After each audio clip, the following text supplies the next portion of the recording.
Joining me now live from Kabul in Afghanistan is political analyst Fahim Sadat. Welcome to the program. Tell us, how much of a strategic setback is the loss of Ghazni for the Afghan government?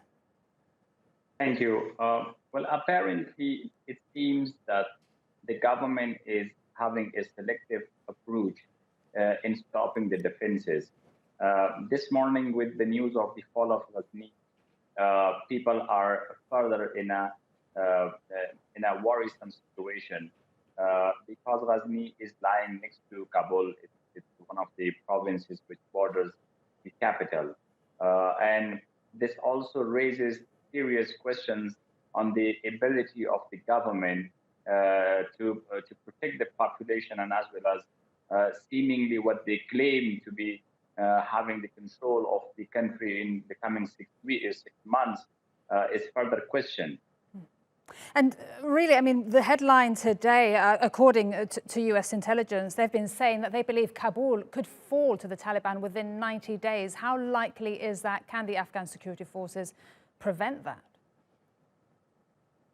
Well, the situation is ambiguous at the moment, if I can say so.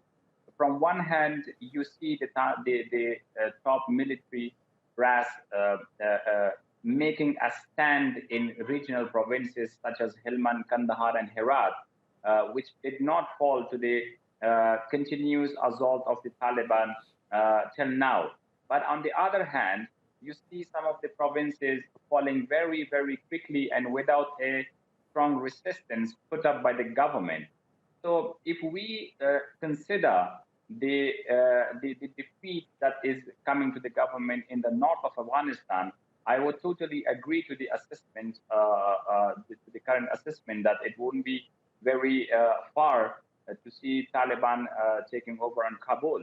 But if you at the same time look at the government's capacity of putting up a strong resistance in Helmand, Kandahar, and Herat provinces, and the government's seriousness regarding the fall of Mazar-i-sharif, where the president had a trip to Mazar in order to ally support, then I would say that this assessment is not very accurate, because if the Afghan military put up a resistance against the surge of the Taliban, then it won't be 90 days. It would take us to another 6 months or more than that. And more than 6 months, you'd say, if they put up a strong fight. But 2/3 of Afghanistan has now fallen to the Taliban. Do you really think it could take that long, 6 months?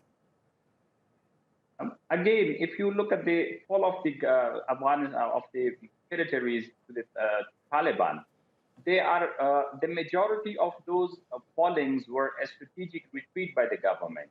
It is not that all the territory that is being controlled by the Taliban were taken as a result of stiff resistance by the government and the Taliban's military victory.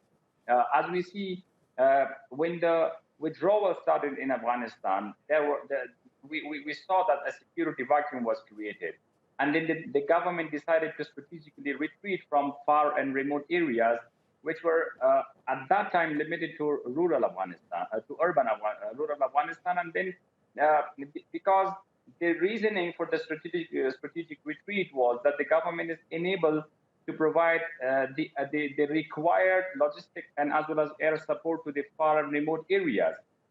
And now it seems that the government is also again having at times retreats from the urban centers. If you see Ghazni, there was a picture and also there are videos that the government caravan retreating from the Ghazni province is facing a Taliban checkpoint, and then they are being questioned, and then they are being allowed to leave.